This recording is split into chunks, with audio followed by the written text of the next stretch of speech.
আপনারা সবাই কেমন আছেন? আমি এসেছি সর্বোত্তরের জেলা পঞ্চগড়ের একেবারে একটি নদীর পাশে, সীমান্তবর্তী নদী একটি।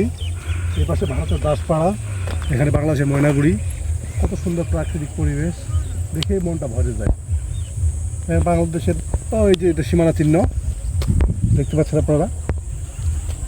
এখনও বিকাল, সন্ধ্যা হয় নাই। সন্ধ্যা ঘনিয়ে আসলে আমাদের লাইটগুলো দিবে। আর বাংলাদেশের মানুষজন দেখেন কাজ করতেছে, বালি তুলতেছে। মহান আল্লাহ তাআলা পঞ্চগড়ের মানুষকে এই কয়েকটা জিনিস খুব সুন্দরভাবে দিয়েছে: চা বাগান, বালি, পাথর। এদিকে আসলে মনটা ভরে যায় শান্তিতে। আর এই পঞ্চগড়ের বালি সারা বাংলাদেশে খুব বিখ্যাত। মেহিদানা পাথর, কুচি কুচি। দেখেন কত সুন্দর। দুইটা ট্রাক লোড হচ্ছে, বালির ট্রাক। আজকে মহান মে দিবস, থেমে নেই শ্রমিকের কাজ। দিবস বলতে তাদের কাছে কিছুই নেই, শুধু কাজ আর কাজ।